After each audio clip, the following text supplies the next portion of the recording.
Hello and welcome to the Footballer's Mindset Podcast. I'm Rob Blackburn and today I've got Elliot Lee, who plays for Wrexham. Elliot, how are you, mate? I'm good, mate. Thanks for having me today. It's a pleasure. It's been a long trip, hasn't it? It has been a long trip, yeah. We've had a journey, me and you, haven't we? Yeah, well, I was talking about from Wrexham to Liverpool. Well, it has been a long trip. We can talk about that next time. Quickly, how's the season gone for you so far? Yeah, it's going really well, mate. Obviously joined them in the summer. Everyone knows about the owners and stuff like that. So, Who's the owners? Never heard of them. Ryan Reynolds and Rob McElhenney. Nah, I don't know. So obviously they're a big draw in that. But no, we started really well. Obviously there's a big expectation on the club because of the backing of the owners. But we're top of the league, through to the next round, the FA Cup. So things are going well, yeah. So what's the aims for the season? For you personally? For me personally? Yeah. For me personally, it's just... We don't want the information. For me personally, just enjoying my football again, and obviously I come to Wrexham to get promoted. It's the first time in my career I've ever been in the National League, so I don't want to be here for long, like a lot of the players in the team. So it's promotion, hopefully as automatic, because I was in the National League. I have to come first, unfortunately, like just first. That's all that goes up, and then you go into the lottery of the playoffs. So hopefully as automatic, and yeah, that's the main personal goal as well. So how are you finding it compared to like the levels you've played to before? Yeah, it's a lot different. No disrespect to the league, the quality is a lot different to what I've been at before at the higher levels. But don't get me wrong, there's still some tough games, and even, again, no disrespect, but like even some of the away games you have to go to, they're tricky because they're smaller stadiums, and it's very different. But you still have to deal with it all. And we've got some really good players. Like the talent in our squad is like a League One team, really. But like I said, it's getting out of the league that we need to do. So we just need to keep going, really, and keep winning games. So you said, like, we've just been sitting down having a coffee and having a really big discussion. You said it's like the happiest you've ever been. Yeah. Why? Don't know, really. I think it's just a natural thing. Like, obviously, I've moved away from my family. Obviously, I was at Luton and Charlton, and just lived at home. Lived with my partner and my dog, like a road away from my mum and dad. I've been quite lucky. I live a road away from my mum and dad. They live a road away from my nan and granddad, and then they live a road away from my aunties and uncles. So it's like EastEnders. Yeah, I'm very fortunate. I'm very fortunate back home in Essex to be surrounded by my family, and obviously moving to Wrexham in the summer, it was just me, my partner, and my dog moving away and into complete unknown, really. And Wrexham is a gamble for me because, like I said, it's the lowest I've ever been, and I had offers from the league, but there was something about Wrexham. It was a project. It was, when I joined Luton, I didn't really know what I was joining when I joined Luton. But it turned out to be one of the best projects that I've been part of, and I sort of saw a lot of similarities when moving to Wrexham. So I sat down. It's a challenge. Exactly, yeah, a challenge. And when I was a free agent going into this summer, I sat down with my agent and my dad, and I said, listen, I want something similar to Luton. I want a project. I want a challenge. I want to be part of something. Maybe not success straight away, but we build and we build and we build. And that's what I felt with Wrexham. I felt that I can go on a journey with them, and it can be hopefully really special. So with regards to your question, why am I at my happiest? I think I'm just enjoying it. I'm back enjoying my football. You can get so wrapped up in football, as you know, you spoke to loads of footballers, and you can get so wrapped up in the pressures of the game. But I'm just, after speaking with you, like, obviously we've been talking for a while now, and that's massively helped. But just enjoying my football and enjoying living in the north as well. I didn't think I'd be this happy living away from my family, and not to say that I'm happy living away from my family, but you know what I mean. Like, we're me, my partner, and my dog. We're loving life where we're living, and I think when you're happy off the pitch, you're happy on the pitch. Then it's great, really. Yeah, I agree. I think it makes such a difference. Like, people base all their happiness, as you probably know, about what happens on the pitch. Yeah. So it revolves around football. Yeah. So the whole happiness is, if I'm doing well on the pitch, then I do well off the pitch, and off the pitch is great. But the reality is, you need to do, if everything off the pitch is great, then it translates to on the pitch too. Yeah. No, definitely. I think that's basically what I have at the minute. Everything is going really well on the pitch, and everything is going really well off the pitch. What way that works, and I don't know. I don't know if it works. Everything's well off the pitch, so everything's great on the pitch, or everything's great on the pitch, everything's great off the pitch. But at the minute, it's going really well. But after having worked with you, and I know the way that life goes, it's not going to always be happy. You go ups and downs. But no, I think in football, you should go where you feel valued, and that's probably a massive reason why I went to Wrexham. From speaking to the manager, I felt valued when going to Wrexham, and I think when you feel valued in your place of work, that's when you do your best work. And obviously feeling valued at home as well. Like when you've got the love and support of your partner, your family, then things are great off the pitch as well. Yeah, massive. I agree with you. You have to be valued and feel valued. Even when you feel valued, you do more, you feel better, rather than if you go to a club and you feel not valued. See, I think that's a massive point for you. Like you feel like loved and wanted. I think you have to have that. Yeah. So as we said, like at the start, we have been on a journey, right? Yeah. Not just to Liverpool from Wrexham, which is an hour, but I've been on a journey, and it's been like, I've loved working with you. And I always said to you, every time we spoke, I was like, wow, the difference that you've made and the progress you've made has been massive, but you didn't see it. And we've just done an exercise. We've been sitting down and I asked you to think of all the positives over the last 12 to 13 weeks and then all the negatives, and you couldn't really pull any negatives out. You was really struggling. So talk about the journey that we've been on. What's the biggest learnings that you've had, and what have you discovered? Yeah, I think just from sitting with you before, like, I think on a subconscious level, I didn't realise how much I've improved and how much now that I'm focused on what's good in life, what's the positives I took from today, and instead of, what's my disappointments, I'm going to focus on that, and that just brings your whole vibe down all the time. Like, whereas I think I didn't even realise it until I spoke to you before. Like, naturally now I'm looking at what's good, and I think that's played a massive role in my happiness, whether I knew I was doing it or not.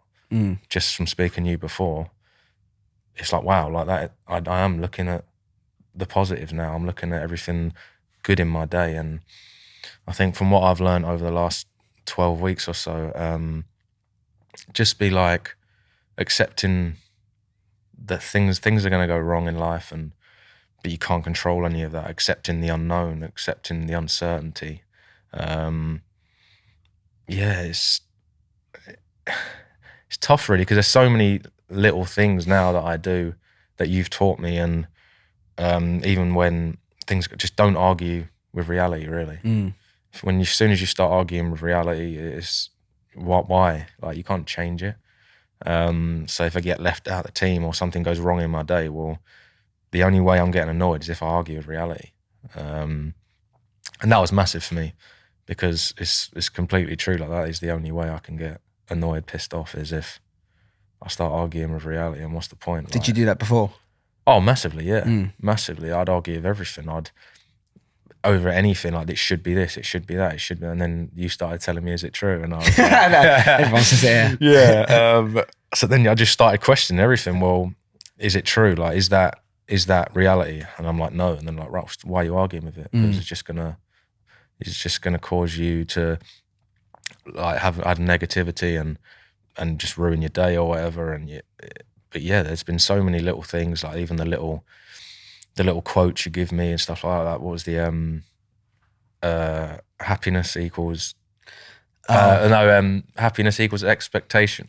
Reality minus expectation. That's the one, yeah. So happiness equals reality minus expectation, which is so true. You got to be happy with what you've got, and expectations are a massive thing as well. Like, what are expectations? Like, your expectations will fuck you, like you say. Yeah, my favourite saying. Yeah. I say it to my missus all the time. Great one. She expects to go to Westlife tonight. Yeah. She ain't. I'm I'm like, listen, expectations will Yeah. they will fuck you. No, and I think that's what they have. They have fucked me in the past. So like all your like the little sayings you give me and that, and like good habits equals long-term gratification, stuff like that. Like, because I think we all, this day and age, everyone wants short-term gratification. They want short-term. Whereas if you just stick to stuff and do good things daily, and like I've done, like with the looking for positives daily, like I don't even realize how much that's helped me. Like just naturally, like just doing good things on the daily. But yeah, to answer the question, it's just so many little things that have helped me with it like that. Yes, I said about the expectations. I say there's always 4 fears, like there's big 4 fears in football. You've got the fear of judgment, fear of not meeting your expectations, the fear of failure, and the fear of unknown. So what ones have you struggled with? I asked Kieran this, as you know. Yeah. What ones have you struggled with in the past? Definitely, most of them. We all have. Yeah, I think the fear of failure, definitely. What was failure to you? Failure to me is not achieving what I expected. Yeah, that's what I mean. See, straight away you go to expectations, whereas, yeah, it's just, it would be not achieving what was, I think, just not achieving what was expected of me. I don't know by who. Yeah, by myself, by others. Just not achieving what I want out of football, out of life. And then fear of judgment. Yeah, being judged by others on the pitch, off the pitch. All of it is just fear of expectation, fear of failure. What was the other ones? Unknown. Fear of the unknown massively, yeah. The uncertainty, not being in control, which is one thing I've learned. Like, that is the beauty of football, really. The beauty of life. You don't really know what's around the corner. You never know. Football is the unknown, isn't it? Yeah, and that's sort of helped me going into games. Like, it was a podcast the other day, one you put me on with Johnny Wilkinson, I think, and he was like, that's the beauty of football. That's why people bet on it. That's why people are so into it, is because no one knows what's going to happen. So you can't control what's going to go out there. When you go out there, you can't control what's going to happen. So yeah, just accepting the uncertainty. Another quote you gave me there, accept the uncertainty. Just a man of quotes. Yeah, it's been, nice. Yeah, just all of them, all the fears. Like, that was just me. Like, I'm not saying I've conquered all these fears. I'm just saying I'm a lot better now, and I'm improving. Yeah. The thing is, fear's always there. It's the same as me. As I said, we was talking. I haven't got it sorted. I'm never gonna have it smashed. I'm never gonna conquer it. But it's just constantly gaining momentum. For example, if, as we said beforehand, 30 weeks ago, if I said, you doing this podcast, which is a part of your training, it's to conquer the unknown. Yeah. To do something that scares you, to go, I've done that. It's doing something that constantly, as the unknown, scares you. And then you go, you're breaking beliefs, and you're going, right, if I can do that, what else can I do? What else can I do? Yeah. You're gaining constant momentum. And that's what you've been doing all the way through. No, 100%. I think, like you say, if you told me I'm doing this 3 months ago, then I would have told you to. No way. You can swear. Yeah, I told you to fuck off. But yeah, it was more just like the things you're afraid of, like just go into them. So for me, like this only came about probably 2 or 3 weeks ago, and I was speaking to you, and you were like, criticism, and that criticism for me, I didn't want to be criticised. I didn't want to fail. And it was, you said, go and get criticised, go and fail, like go and make mistakes on the pitch. And that was a while ago, to be fair, when I was opening up to making mistakes on the pitch. But just the other day, it was like, get comfortable with failing and go and get criticised. So when I go into games now, I'm like, go and get criticised though, like go and make mistakes. And how's that freed you? Oh, massively. Like, it's a complete different mentality shift when I go into games. Like, I think before in my career, I've been guilty of playing safe to just try and stay in the team, whether that be from pressure from fans or manager. Like, I need to just do this, I need to just do what they say and I'll stay in the team, or just playing within myself sometimes. Because if I make a mistake, then I'm the worst player in the world. Like in the past, everyone thinks I'm the worst player in the world. Whereas now I'm just like, fuck it. Like, I'm just trying to adopt that attitude of fuck it. Like we've been talked about it before, and it's make a mistake. Like, all right, cool. Like I made a mistake. I'll go get the next one, and I'll just keep trying it. I'll keep trying it, and yeah, complete different mentality shift. Like literally in every game, I'm just like go and get criticised. Like go and get criticised because if you're comfortable with failing, you're comfortable with getting criticised, and what's there to be afraid of? So yeah, like it's just huge mentality shift. Yeah. So beforehand, how did you deal with criticism or failure or mistakes? Was it a fear thing? Yeah. Was it a fear thing where you was like, well, I don't want to get criticised, so I'll stay safe. I don't want to make mistakes, as you said there, so I'll stay safe. So I'll play with it myself. I won't play the risky pass. I won't do this. I won't do that. So it was inhibited. Yeah, definitely. I think it was just like, oh, just do the safe thing to stay in the team.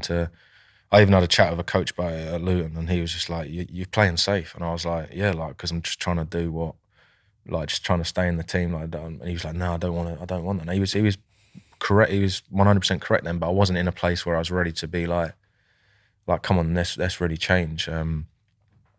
So yeah, like it was just fear of making mistakes, fear of getting criticised, taking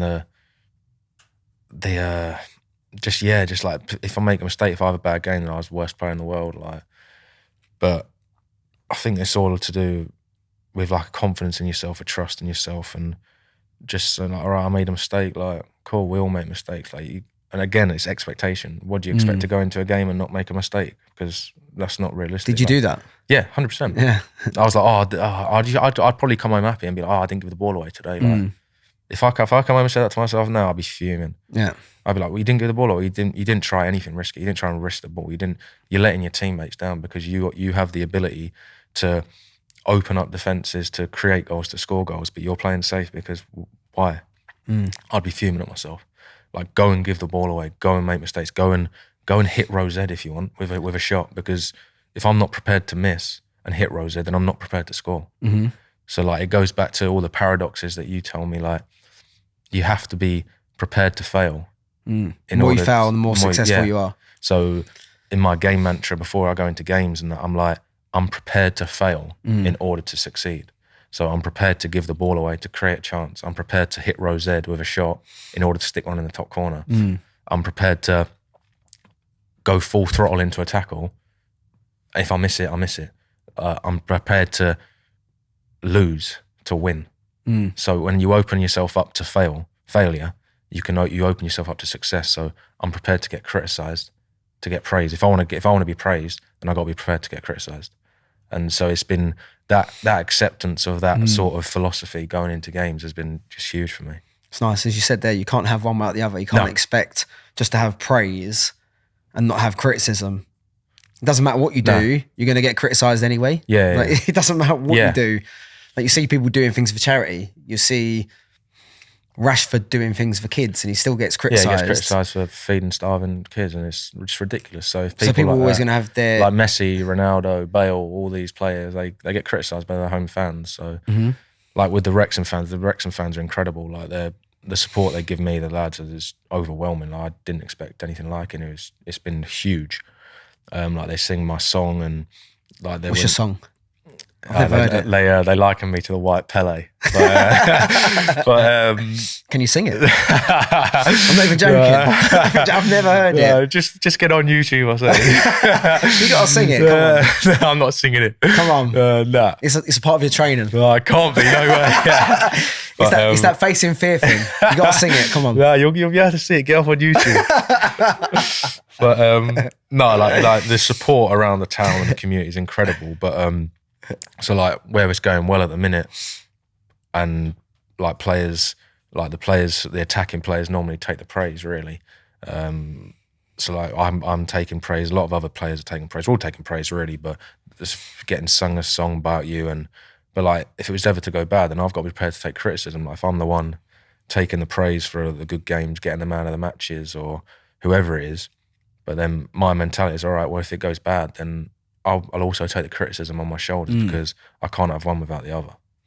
You expect it to go bad because it's unrealistic to think that progress is just going to carry on in a straight line, because that's what we think. We're just going to just straight line progress, when the reality is like you'll have that and then it will go down, and then you'll have the bad points, and then from that you learn and you grow, and then it goes up again. It's basically like stocks and shares. Yeah, no, I think in the past I've been guilty of just not having that flexible like attitude. Whereas when things go wrong, it's the worst thing in the world. And where did you learn that?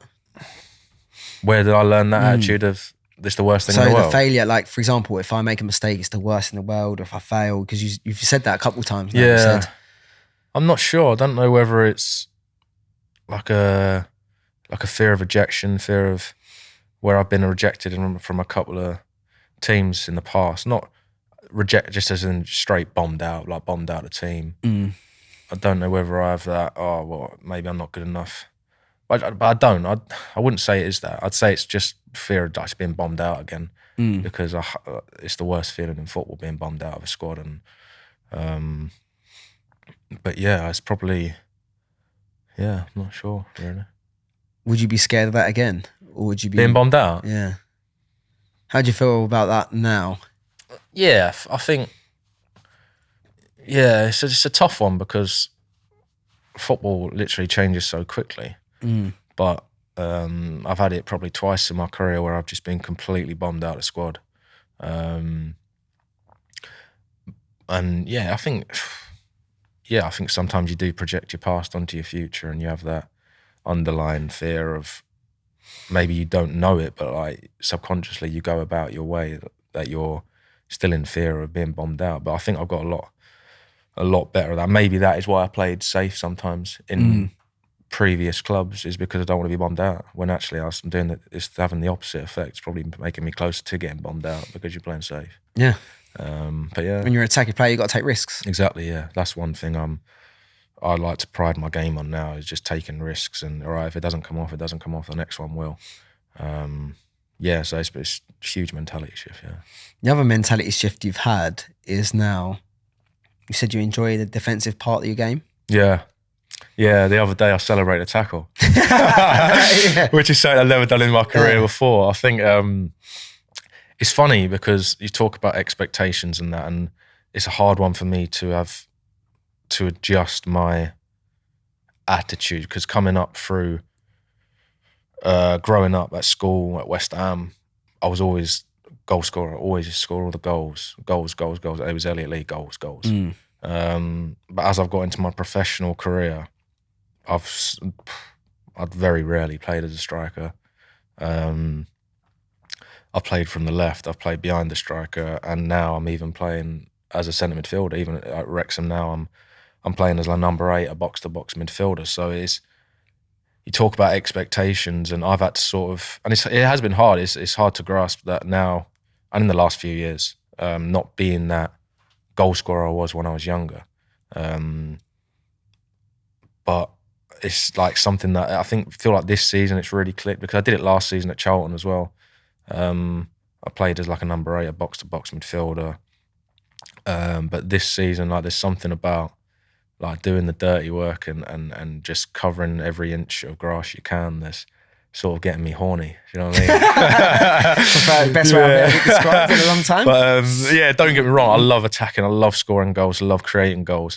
But now I love putting my foot in. I love putting my head in. And I love tackling. I love getting on the second balls. I love the dirty side of the game. What shifted that? Don't know. I honestly don't know. I don't know whether it's been the transition into. I'll always describe myself as an attacker. I'll always describe myself as, my best position is a number 10, not behind the striker. I love doing my work up the pitch. But where I've had to adjust with Charlton last year and now Wrexham, I started the season as a 10 sort of, and now I've just dropped back in because that's the formation the team are playing. There is no 10, there's 8s. And that's how we're winning. So happy days, like, as long as the team are winning. But yeah, it's having to adjust to that. And I don't know if it's whether just over time whereas I feel like there's so much pressure to score goals and get assists. Who from? I feel like everyone outside of football, and most people inside of football, they're so stats based, where where how did he play? Oh well, he played really well. Did he get a goal assist? No. I feel some majority of football's lazy now. They'll look at stats, assists, goals, which is great. Like if you're getting goals and you're getting assists, then fair play to you. Like, but you could get an assist by passing to someone and 2 yards and he sticks one in the top bins from 50 yards. Well, it's not an assist, is it? Like if I got given an assist now, I wouldn't take that assist because that's not an assist. Then you see people going on social media afterwards giving it, buzzing to get an assist today. Like I can't stand that stuff because buzzing to get an assist today, like well done, like you've done your job, but you could have passed it 2 yards and someone else whacked it in the top bins from 40 yards. So like I hate that stuff. But I feel like football is so like everyone. How many goals you score? How many? Well, like I think a lot of the top managers are actually quite good. A lot of the top managers, I think it was Jose Mourinho, Pep Guardiola. They've come out recently that I've listened to and said like if you focus on just stats, then you know nothing about football.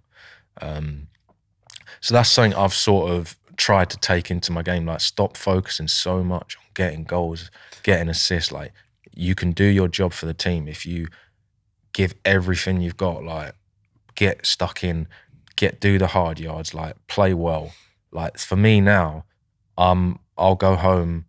I'm still getting there. Like, but if I don't score, I don't get an assist, and we win, and I play well, I'm happy. Like if my manager's happy with me, my teammates are happy with me, happy days. Like if I don't score the goals or assists that people expect of me, that's fine with me. Like I'll do the hard yards for the team. I'll do my best. I'll work my cock off for the team to score, to assist. Like if it don't happen, it don't happen. But like I think that it will come naturally when you're playing well and when you're focused on playing well, and that's it. Did you used to base your game around the stats? I think that's the way football is naturally gone now. I think that's the way you're brought up, like goals, assists, where I don't know if it was on a subconscious level, but I'd focus so much on getting goals, getting assists, and if I didn't get a goal or assist, well, I've had a shit game. Well, no, that's something I'm starting to realise. But it's also that for me is a fan's perspective as well. So like they'll say, did you get a goal or assist? No, well, that's what they sometimes see, and he's an attacking player, he didn't get a goal and assist, well, what's he doing for the team?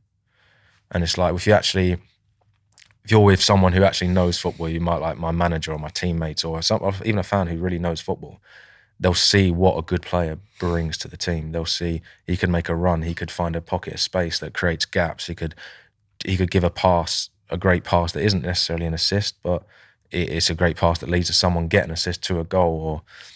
Or for me, it's just like not focusing on what other people think is a good game and actually realizing to me like what is a good game, and what is a good game is when I know as a footballer when you played well, of course you do, and you've given your all for the team on the ball, off the ball, and that's what I really focus on now.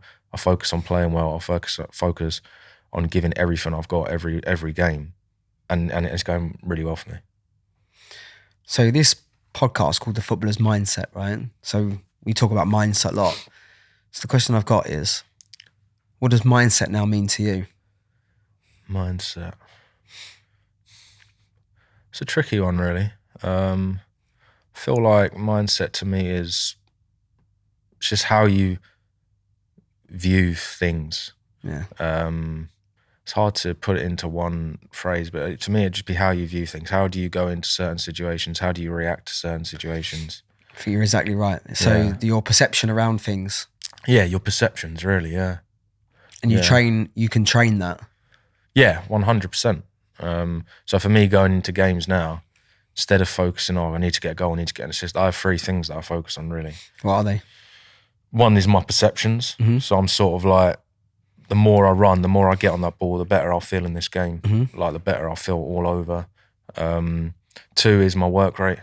So like my work rate to get in the box, to get back, to tackle, to score, to make that tackle, to get that second ball. And then 3 is my attitude. So my attitude towards failing, my attitude towards making mistakes, my attitude towards being comfortable with failing. And that they are the 3 things that I focus on, really. So not giving a fuck about making a mistake and being comfortable with failing, that comes under attitude, really. So I remember a conversation we had a couple of weeks ago, which I think was a big breakthrough moment for you about self-belief. Do you remember that? Yeah. Yeah, so that was basically, I've been guilty in the past of, I've been on the pitch and I don't feel like this overwhelming sensation of confidence or belief, like something which I don't even think exists if you try and force it. Mm-hmm. So a huge breakthrough for me was when you said, like, you don't have to have that overwhelming feeling of confidence on the pitch. Why do you have to feel that? And because every game I'd be like, why am I not, I'm the best player here, like why am I not feeling that confidence? And it's like, you don't have to feel that. Like, confidence, self-belief, this is another thing that I go into games and it's been massive for me. Confidence, self-belief, it comes naturally. Mm-hmm. It will come to you naturally. You don't force that. You don't say, oh, I believe in myself, oh, I'm so confident. No, it's a feeling. It's a feeling of, the more you get in the game, you do something good, you score a goal, you do a good tackle, the more you grow into the game, it's confidence and self-belief. To me, like now I've learned, it just comes naturally. You don't force that. And that was a huge breakthrough for me. Yeah, I think for you, the difference and the big breakthrough is accepting how you're feeling. Yeah. Rather than you're just like, well, I need to feel this way, or I have to feel confident and I have to have self-belief. And I think that come through something that someone said years ago. It's like, you have to believe in yourself. Yeah, I think something we said, it was, I think growing up as in an academy and you're told that you have to think that you're the best player, you have to be the most passionate, you have to be the hardest worker, you have to do this, you have to be that. And I think subconsciously, I didn't realize how much it affected me. Because I'm thinking, why am I not having this huge confidence? Why I have to be out there, I have to care the most, I have to be the most passionate. And I think it was also, you gave me a podcast from Johnny Wilkinson, he said the same thing, like he was going out there and he had to care the most, he had to be the most passionate, he had to do this, and I definitely did that myself. And if he lost, he had to stay in the changing room for the longest to show that he gave a shit. Yeah, like show that he gave a shit, or you have to be the last one in the gym, like, because that means you're bollocks. Like, why do you have to be the last one? You have to put the work in, you have to practice, you have to train hard. Well, sometimes some people don't even train hard, so you don't have to do that. You do what's right for you. You do what works for you. And it's something as I've got older, I'm starting to realize now that you don't have to do all these things. You don't have to go and lift the heaviest weights in the gym. You don't have to go and do the most squats in the gym. Like, okay, you can do a load of squats, but can you pass a ball? Like, it don't matter. Like, you do what's right for you. Like, it doesn't mean that he's working harder than you or he's working harder. You do what's best for you. So something that we spoke about the other week as well was, I used to be really bad about, I wouldn't go out with my mates or anything. Like a few years ago, like, I've got another game next weekend, can't be drinking, don't want to go out, I'm not going to go out here, not going to go out there. But like, why? Like, because you're told you can't go and do that. No, like, you have to look after your body, obviously, but why can't you go and socialize? Like, socializing also helps you relax away from football, and it could put you in a better place going into the game. Yeah, a better state going into your next game, rather than going into the gym and recovering and doing some weights and doing some core. Oh yeah, I'm done. I've done the work now. Well, how do you know that's going to work for you? Like, just because you do all that optimal, we said it as, didn't we? Being optimal. Just you're trying to be everything optimal, and that was me. I'd try and be everything optimal this, optimal that. Don't eat that. Which fucks you. Yeah. Don't eat this after a game. Don't do that after a game. Don't do this. You have to be optimal, otherwise you're not gonna like fulfill your potential. Well, no, that's not true. Because it's a bit of perfectionism is fear. Yeah. And I'm guilty of being a perfectionist. I think I have to be optimal everything, and that's me. I won't regret anything when I get older because I'm optimal everything. Well, no, you might regret. Like, I remember Johnny Wilkinson on his podcast. I know I keep referring to him, but I think he's class. But he's glad I put you onto that. You just promoted his podcast out. He's like, he said he like sacrificed 95% of his happiness for 5% of happiness. And what he meant by that was like all throughout the week, all throughout the year, he'd put off, like, he'd have bad relationships because he wouldn't go out and see anyone. He wouldn't do all sorts of stuff because he's so focused on his games at the weekend. Whereas if you just learn to like relax a little bit in the week, you find out what works for you, go out with your mates, like eat other pizza or whatever, like relax a bit. You don't have to go to the gym and do a load of squats. You don't have to go and do a load of runs after training. You find out what works for you and enjoy your life away. like, and that puts you in the best possible state for a Saturday. And that's something that has been a real breakthrough for me in the last few weeks. Yeah, definitely. Yeah, there's no right or wrong. And as you said, you've got to find what works for you. For example, if you take Johnny Wilkinson, who was a perfectionist and he really struggled with his mental health because it was like, I've got to do more, got to do more, got to do more, got to do more, got to do more. Yeah. And it ended up coming back to bite him in the arse. Yeah. And it's, when are you happiest? When do you play your best game? You play your best game when you're happy, when you feel free. You're not free if you've put yourself in a mental prison. Yeah. You're not free if you're not enjoying your weekends. Like, not even enjoying your weekend. Doesn't mean you're going out on the piss and you're getting absolutely smashed.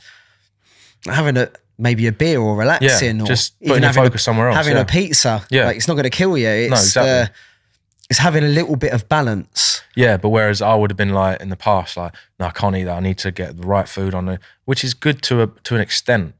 Like, it's having a good attitude, but then it's not going to make a difference. You have a pizza after the game, have a pizza after the game. You want to go out with your mates. Do you feel better from doing that? Yeah. So that's, you played better from doing that. Yeah. So I've found this season, especially, like, me being more relaxed, worrying less, and just going with the flow, like letting things happen naturally. Like, if I want to go out with my mates after a game, then I will. Like, that's good for me. I'm not going to just sit at home, say we lost the game. I'm not going to sit at home and I don't just want to sit there and be glum and be down. Like, go and turn your focus to something else and just stop worrying as much. Like, that's a huge reason why I came to start with working with you. It wasn't just football reasons. It was life away from football as well. Yeah, like you said, like, I like to give golf as an example. If you're swinging a golf club, you're not going to play your best game if you're stiff. Like, if you're like stiff as fuck, it's better when you're relaxed. Yeah. When you're relaxed, you play your best. When you're relaxed, yeah, you ease off. You got to ease off the pressure sometimes. No, that was massive for me as well, because I used to think going into a game, I can't be relaxed. Like, yeah, I think even then, another subconscious thing that I didn't realise, probably growing up in an academy. If you were in an academy and that, don't get me wrong, academies are great, like, they're brilliant. But I feel like some of what coaches say to you when you're young, like, he's laughing, he's joking, he don't care. Well, no, like, how do you know he don't care? Like,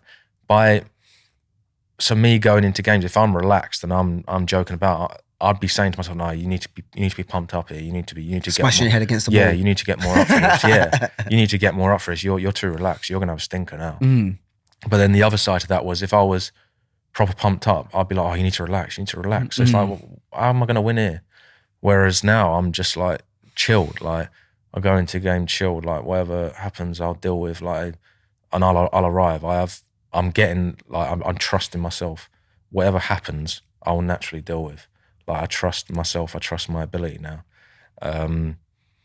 But yeah, that was another huge breakthrough, because I would literally be like, I'd be like, I need to be more chilled. And if I was more chilled, I'd be like, I need to be more pumped up. Like, what state do I get in before a game? Like, just chill. Like, just go out there and do.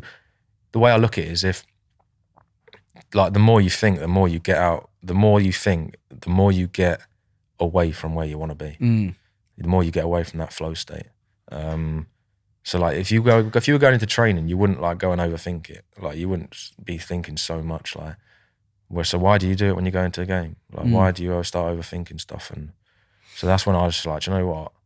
I'm just going to be, like, more chilled and just, like, go and play football and enjoy it like you used to.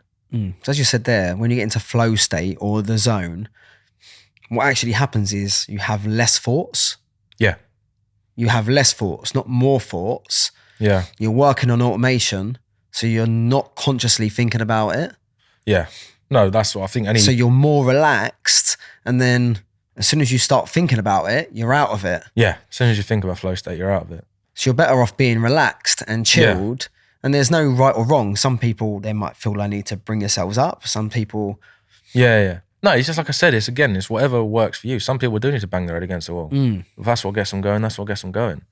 but some people like to have a laugh and a joke, and that's fine as well. Yeah, it's like, amazing the perception of managers. Yeah. When, like you said, like I've had that in a change room before. It's like, oh, he's not ready. Like, I obviously work with managers. He's like, he's not ready. But I think that's how you're brought up. Like you're brought up in a coach. Oh, stop joking about, like, big serious game here. Well, all right, if you want to like bang your head against, well, I've got no problems with that. Like, you go and do what gets you up for a game. But I'd have been the same if I had seen someone laughing and joking because of the way that I'd been thought. I'd have been like, they don't care. But now I'm like, fair play to you. Like, you're just chilled. Like, and it's the same after a game. Like, it's the same after a game. Like, obviously be down. Like, you're down. But like, if someone like completely switched off and was like smiling after a game, I'd be like, he don't care. He does not care. Like, look at me. I'm so down. I'm the one who cares. Like, well, no, he might care. He's better at me than switching off. He's better at me than realizing there's more to life than football. Yeah, we've lost a game, but there's next week. We're going to put it right. So that's when I started to switch on myself. Like, he's actually got a skill that I want, and that's probably what triggered me. Nice. Even this, you're coming out with loads of stuff. Yeah. When you listen to this back, you'll be like, fucking hell, we have come really far. I keep telling you, like, the difference you make. Every time I speak to you, I'm like, mate, you are smashing. Yeah. You're coming up with so much gold and you don't even realise, because you don't realise. And it's like looking in the gym. It's like going to the gym. When you see yourself every day, you don't see the difference. Yeah. I love us to have done like a talk like this beforehand and a talk like this now to see the difference in your way of thinking. Yeah. So you've talked about why you come to me. And it's really interesting because I want to know, why did you come to me? Because I actually don't know. Well, I think the main reason I come to you wasn't purely football. I didn't think, I need to get better at football. I need to get better. It was life away from football as well. I wanted to stop being so into football. I wanted to stop being, like, I'd go home. I remember Charlton last year. Like, Charlton was a big deal for me. Like, I've always wanted to play for Charlton. Like, my dad played for Charlton. My granddad, my uncles, my granddad used to work on the turnstile at Charlton when my dad played, and like, there's a huge, like, they're big, like, they are Charlton fans and West Ham fans, but playing for Charlton meant like a big deal to me. And honestly, we didn't have a great season. Like, we gave it our all, like, but we weren't great for what Charlton fans expected. We weren't great, and don't get me started on some of the people above who own the club and who run the club, because they did not help at all. And if fans actually knew what goes on behind the scenes, then they'd probably have a bit more sympathy for us. But as a team, we probably weren't good enough. But I used to go home after every game, and like, if we lost, I'd be like, I've let so many people down. Like, I'd go home and honestly, I'd sit there and just be like to my missus, to my mum, my dad, I'd be like, I'm just letting so many people down. We keep losing, we keep getting abused by the fans. Like Charlton fans were great to me as well. Like, they sung my song, but then as time went on, it just like Can you sing a song? Yeah. Keep talking about this song. You got to sing it at some point. But as time went on, like, it started like so good, and then it started to like go down a bit, and I'd come home and I'd be so down. I'd be like, it's not going well. It's letting people down, and like taking that home. Like, there's more to life than football. Like, and I sort of wanted to get away from that. So by speaking to you, I wanted to be able to put football to one side. And like, I'm so lucky. Like, my personal life, my family, like, best ever, mum, dad, nan, granddad, brother, sister, like, missus, all my family are unbelievable. So I wanted to sort of, like, one of my biggest fears is getting towards the end of my career, and I haven't, like, fear and doubt has stopped me achieving from, like, whatever it is that I can achieve, has stopped me from just like being the best of me. And also, like, my fear, one of my biggest fears away from football is I don't want to get to the end of my life and be like, you were so focused on other things, like so focused on getting down about football that you forgot to appreciate like what's right in front of you. Like I said, with my family and my like everything, like my childhood's been unbelievable, like my family, my close friends. So that was like a massive reason why I didn't want football to take over my life. And yeah, that was just like, and it's helped me massively. Like, I want to come home. Okay, we lost the game.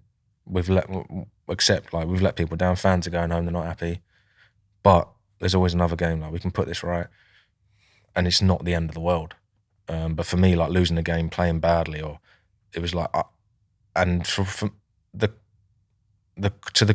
core of it, really, the crux of it was, I'm identify as Elliot Lee, the footballer.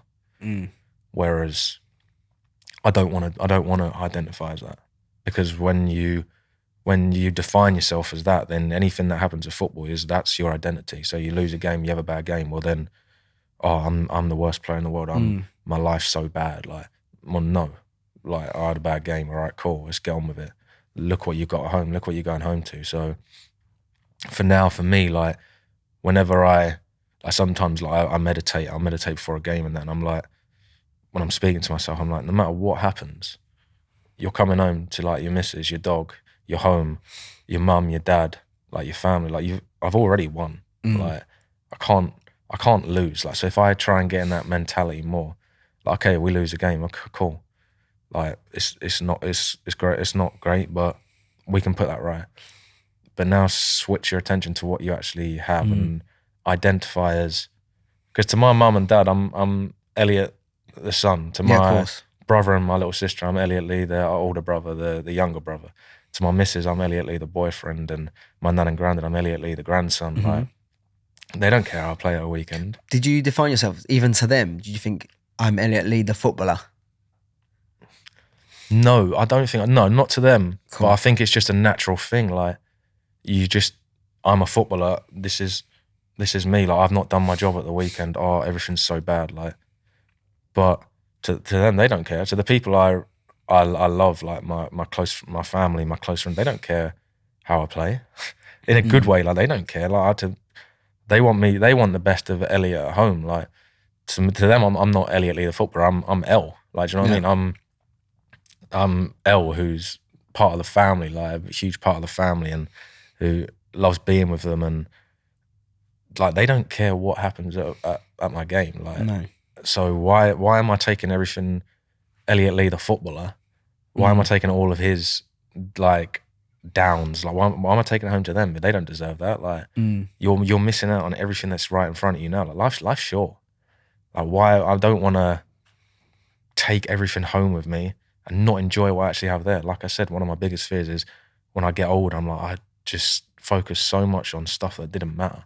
Yeah, football matters. Like, football is unbelievable. I love football. And I love how much the fans love it and how much it means to people. But that obviously comes with a pressure, but you have to know how to turn your focus onto what really matters in life. And that's family, that's friends, that's enjoying those little moments. Like, that's a huge reason why I came to speak with you. Yeah, nice. You're not defined by your job. Yeah, exactly. Which people forget that it is. Yeah, 100. I think it's the sports. Maybe football is probably the biggest for it. It's crazy how you're sort of like dehumanized. Like you don't have feelings. You don't. Yeah. It's like you go home. You know, say you have a game. You know, people are commenting on your game on social media. Like, if you do bad, like, no disrespect, if you do bad at the office or you're a gardener, like, no disrespect to gardeners or anything like that, but... Podcast editor? Yeah. Hold on, podcast editor? Producer. Here's a question. If you're a producer, do you go home after this and go, I done a really bad podcast and then sulk all weekend? But yeah, I think... I think as a footballer, you know that you've let people down and stuff like that, and in another job maybe like you just go out with your mates and you switch off and it's all right, okay, back to work Monday. Like, it's just a completely different way of life and living, but it's something I want to get away from. And so your job not defining you. I remember speaking to he was on the podcast ages ago. His name's Carly. Used to play foot. Do you know Carly Osborne? Do you know him? A bit older. So I remember he said to me, someone come up to him and said, he was speaking to someone. He said, "Oh, you're all right for a footballer." Like, hold on, you're all right for a footballer? Yeah. Yeah. It's like, hold on a minute. What do you expect of me? That's what I mean, yeah. Like, you wouldn't say, "Oh, you're all right for a gardener." Yeah. You're all right for a plumber. Like, it's just the big stereotypes around footballers. And it's because you're defined around your job. Yeah. I think it's because you're in the spotlight. Like, even, I know I'm in the National League, but there's still like huge spotlight on Wrexham especially. Yeah, of course there is. Yeah. And you're constantly in the spotlight. Well, it's worldwide, isn't it? Yeah. So like people, program on it. It's on Disney Plus. It's exactly. So people are gonna, like you said, people are gonna judge you no matter what. People are gonna criticize you no matter what. So just do you. Like, And that's what I'm getting a lot better at, is dealing with the pressures and dealing with the judgment and just accepting it. That's going to come. Yeah, definitely. Because you're going to, as you said, you're going to be judged. You're going to be judged. There is pressure. And it's when we fight against it that it gets worse and intensifies. And that's the problem we have. And I know a lot of players listen to this, and it massively helps them when like you come out and speak about stuff like this, and players come out and speak about, oh, it's not just me, because I think they think it's just me who struggles with this. Definitely, yeah. Definitely. As a player myself, you think, oh, like even doing this podcast, like I was fairly reluctant to do it until you give me a bit of persuasion. I was like, no. Forced you to do it. Yeah. Paid you to do it. Because I didn't want to be seen as weak. I didn't want people, my teammates or people I've played with, I didn't want people to think, oh, he's weak. But it's just a stigma around it in football, especially, that you don't talk about it. But like everyone has doubts, everyone has fears. Yeah, of course they do. You're human. You're human. We all have doubts. We're all insecure. Yeah. So and I always think, I'm fucked up. Yeah. You're fucked up. You're fucked up. We're all fucked up. You're fucked up. You're fucked up. We've all got problems. Up. We've all got. Just some of us are willing to admit it, right? Yeah, that's it. Exactly. Yeah, it is it. Like we've all got problems. We've all struggled with things in the past. Like there's things that I struggle with. Like went to said meditation thing last week. Cried my eyes out. Quite happily to say it. Like there's like had this place where I went, did this breathing exercise, and literally went to this place where I saw my mum and I cried my eyes out, and then. People go, oh, I would never admit that because it seems like I'm weak. I'm like, well, actually, no. It's actually strong. It's actually the opposite. It's one of the paradoxes. The more you say you're not perfect, the more perfect people think you are. Yeah. Yeah, no, and I think, like I think in the past, like I've opened up to you as well about stuff that I've struggled with in the past, and you've obviously opened up to me about your mum and that, and me with something that I suffered with is like OCD. And it's actually put me in some pretty dark places, to be honest. And this was another reason I was quite reluctant to come on here of course. And speak. But you said it would be good for me to talk about, and you said it could help me and just not give a fuck what people think. And you said it could help other people as well. So like with me, with OCD, I thought OCD was something, you have to flick a switch off or... So the light bulb. Yeah, or you're a clean freak. Like even now I hear people say, I've got OCD with that light free. But like, as I've suffered from OCD in the past, like with me, it was like I used to get like intrusive thoughts, like distorted thoughts, like dark thoughts. And with someone without OCD, they might just like pass through. Like with someone with OCD you'll obsess on it like a compulsion. Like, and it could be anything. It could be like just some dark thoughts about stuff going wrong or, just all sorts. And it would honestly, like for a good 4 years on and off, it would put me in some bad places. What kind of thoughts did you have? So like to give an example, like this is like it's hard to say some of them because I've only told probably 5 people in my life this. And now you're telling it on a podcast. Yeah. But do you know what? It's amazing because so many players, as I said, I speak to so many players and they struggle with it too. Yeah. So you coming out, it shows like proper leadership, strength and courage. No, yeah, that's how I hope it's seen anyway. But 100% it will be. Yeah. 100%. But like it'd be anything. Like for someone, like to give you an example, when my thoughts, like these intrusive distorted, they started to stick. Like that's the only way I can describe it. They stick, like, and there's constant.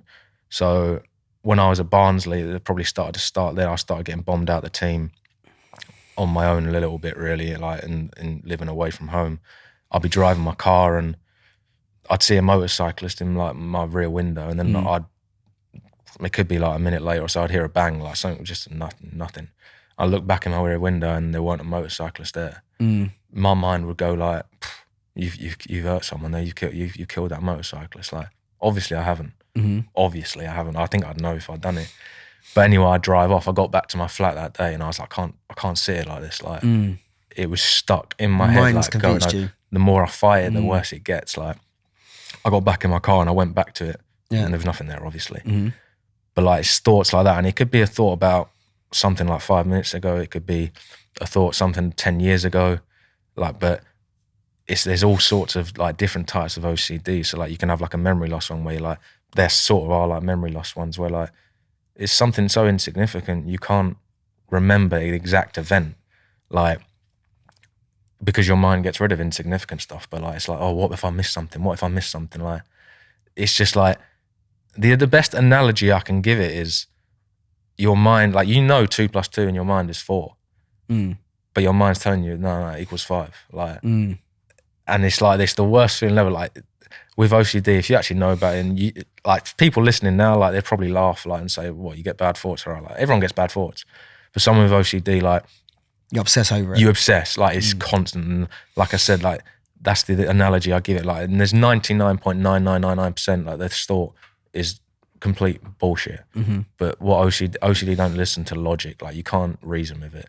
So like the 0.0000001% that, oh, that could have happened. Like, your mind just goes on that and it goes strong. So like the feeling that you get, like, it's just like panic, like paranoia, like imagine like someone's called you up and said, oh, your family member's been in an accident, they're on the way to hospital, and then the phone line just cut out. Like, you'd be like, shit, like, what's going on? It's sort of like you get that sort of feeling, like, shit, like, I need to know, like, I need to be in control, But like, you can't, like, you can't know. So like, there's been times in the past, like, where like it's just constant. Like, there's been, and maybe some of my teammates in the past would pick up on it, because sometimes I'd be in like a group, like, having breakfast, and I'd just be like fighting demons in my head. Like, go away, like, I stop these thoughts. But the thing with OCD is, the more you fight them, the digger the hole you're deep in. The deeper the hole you're digging, the longer it's taking you to get out. So like, these could last for like a month or so, like constant 24/7, like fighting a thought.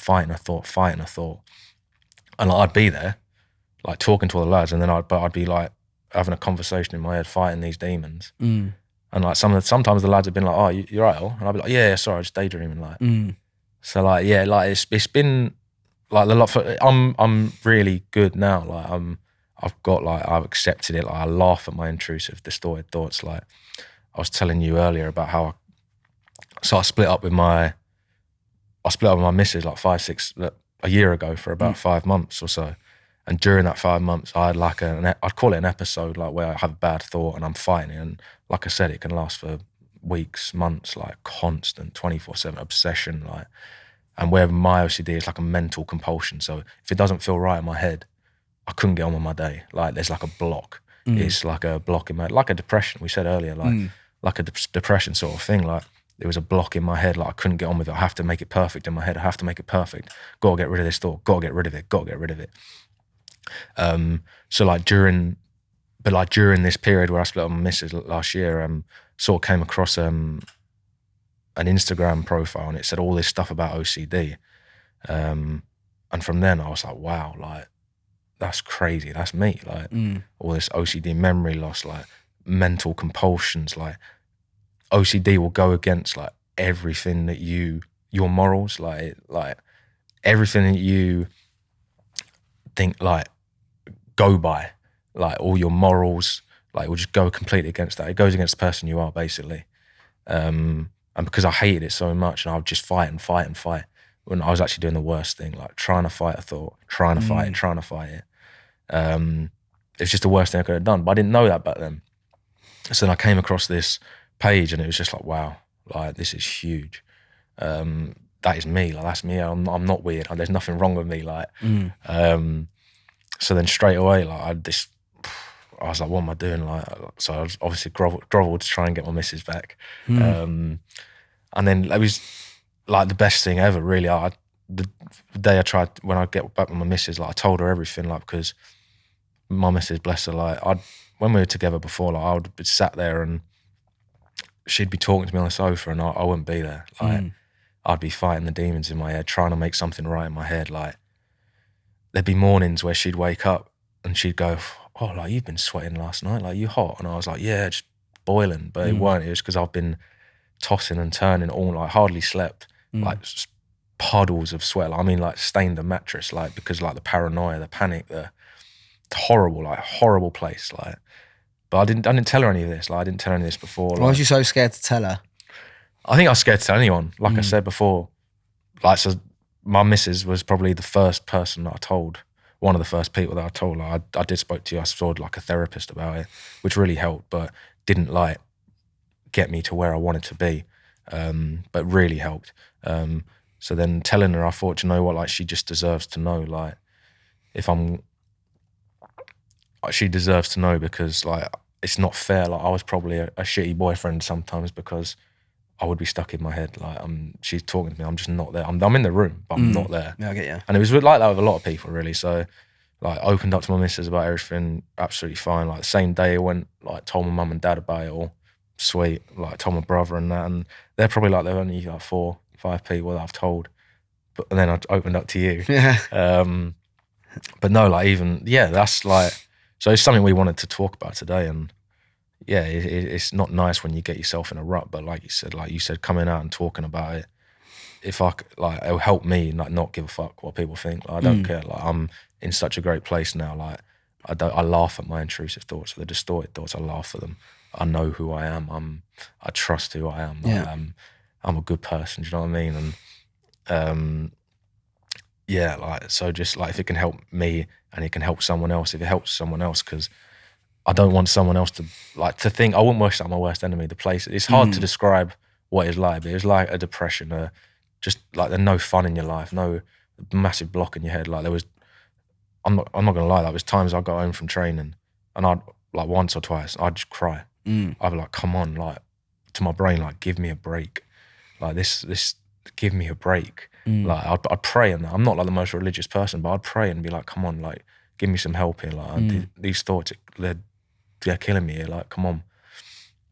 But yeah, if I can stop someone like being in that situation that I was in, because like I said, I wouldn't wish it on anyone, then coming out and speaking about it, then like I said to you, I didn't want people to think I'm weird or I'm weak. And I guarantee they won't. Yeah. Like, for example, if you was sitting at home and you listen to someone like you come up with this, you'd be like, oh, amazing. Yeah, no, 100%.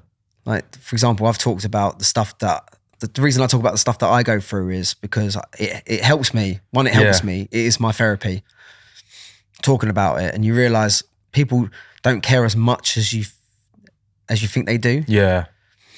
And it's freeing for you, and it's the last part of getting over that fear of judgment. Yeah. So that big fear of judgment that you had, that's what you held on to. Yeah. So you're holding on to that worry about what people think of you. I mean, you saying like, I haven't told anyone about this, and like, first of all, I was like, for you, it was a massive deal telling me. I was like, oh. Yeah. Yeah, and you weren't even bothered. Like, no. Yeah, like, oh, you got that. Well, so-and-so's got that as well, and so-and-so. Like, yeah, you hear about it so many times. And I think people have it in football, but you said it's not really talked about. No. And the problem in football is people are scared to talk because of that judgment, the fear of people are going to think that I'm weak. But actually, it's the opposite to be true. It's if I talk, it's actually strong. It's courageous. Yeah. So when I come, that was my biggest fear for you, wasn't it? I was saying I don't want my teammates, I don't want people I've played with in the past think I'm weak or there's something wrong with me or he's weird. I don't want people to think that. But then you were like, if they think that, that's on them. Like, yeah, fuck it. So I was like, fuck it. Like, let's talk about it. If it helps me, not give a fuck. If it helps someone else, like I said, if it helps one person not being like the place that I was in, like I'll be buzzing, because as soon as I saw that profile on Instagram, which like sort of just made me realise there's not something wrong with me. Like I just rationalised it all for me, made it so much sense. If this could help like one person say, oh wow, that's me. Like I'm not like, then happy days. Like I'll come out and speak about it, because like I said, I don't give a fuck.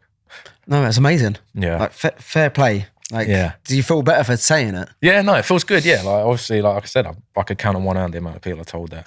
Some of my closest friends don't know that, and it ain't a big deal to them. But like for me, like it did put me in some bad places for a few years, on and off, like cycles, like up and down. But no, yeah, fuck it now. Yeah, that's what fucked me. At 27 years old, that was my biggest lesson that I got. Not speaking, not saying anything. Yeah. It was my ego. It was my ego that fucked me, where it was looking after my best mate, looking after my mum, and everyone would be like, how are you? How are you? How are you? And really, I'm mentally struggling. Yeah. But I was like, well, how can I say anything? How can I say I'm struggling? How can I say this? And I've just been like, nah, I'm fine. And it come back to massively bite me in the arse. And since then, I've literally told everyone everything. I've gone completely the opposite way. Yeah. And then more people come to me. Yeah. So like I've been more honest, and I think that's about being authentic. Yeah. Authenticity. So your authenticity is just like gone through the roof. It's about being open and honest about who you are. Yeah. And letting people in. And I think people struggle, especially in football, because people wear so many masks. Oh yeah. To be authentic. Like the authenticity is hard because it's like, oh, I wonder what he cares about me. I wonder what this person thinks about me. I can't show any weakness. Yeah. But you can see through it. You're full of shit. Yeah. Like a lot of people are full of shit. And oh no, definitely. That's why I love that saying. You say we're all fucked, just some of us are willing we to are. admit it. Like, we all are. We like, honest to God, when you do the job that I do, you realise you speak to so many people. You realise, like, I went to that meditation retreat full of alpha males, crying their eyes out. Yeah. We've all got problems. We've all struggled in the past. No one's immune. We've all got things that we've dealt with. Like you've got the things that you've dealt with. Yeah. And you've dealt with and overcome, and you're still working on it and working to progress yourself. So the question is, like, for people listening who struggle with this, because I know players that do struggle with this, what helped you? What helped me? Definitely talking. I know it's probably cliche, but like just talking, like it just helps so much. Like I said, I went to see a therapist first, and it did help. But then just seeing these posts and like all this information, and just like realizing, like, wow, it's like that's me. Like, and ever since then, it's just like this whole weight had been lifted off my shoulders. Like I said, it was up and down in cycles for a few years. So I'm not saying I was down all the time, but it would be really bad sometimes. And but yeah, since I've like learned about it, I speak about it now, and even like speaking to you about opening up to more people about it. Just like, or so what? Like, it is what it is. Like, and like everyone goes through hard shit in life. I'm not coming on here trying to get a sob story or anything like that. Of course not. Everyone goes through hard shit in life. I think that's what like makes you who you are. And like I said, as horrible as it was, and it's hard to say this for me, I wouldn't change it. Well, I would change it. Go on, what would you change? Just not being in that place. Like it was really horrible. And it's hot, but I would change it. But I also am so grateful for it, because it taught me who I am, like deep down to the core. I'm still learning, but like, yeah. But it involved me having to really trust like in myself and who I am. And because of that, like I opened up to like my missus, my mum and dad, like me and my missus are better than ever now. And like amazing. Like, so through a bad thing, like good things happen. Good things happen. And that is something I go by in life now. So, okay, if the bad things happening now, well, you don't know, something great could come from it. So would I change it? Yeah, maybe, but I'm very grateful. I'm also grateful for it. You've taken the lessons from it. Yeah. So for example, the not communicating with your partner. Yeah. Keeping it to yourself. Mistakes that I made as well. Yeah. Like, and I wouldn't have, if I didn't go through that, same as you wouldn't have learned from it, and you couldn't be better and improve. Because when you open up about it and you talk about it, you're just releasing the weight of it. Yeah, and I think I'm mentally so strong from it now, especially from 100%, from from speaking to you. I was added on to it, but like I sometimes like I don't take myself so seriously anymore. Like I've probably been guilty of taking myself very seriously, like trying to be that optimal, you know, what we spoke about in the past. But I don't take myself, like it'd take a lot to like annoy me now. I don't take myself so seriously. I take life less seriously. I just want to have a laugh. Like I want to enjoy it while I'm here. I want to enjoy the people I'm with, like I said earlier, and just be grateful for all that I've got. So yeah, like I'm a lot stronger for it now, and like I sort of sometimes find myself like putting my knowledge onto other people as well, whether they're ready to take it or not. Leadership. That's That's leadership. yeah, no, like definitely so much stronger from it. Yeah.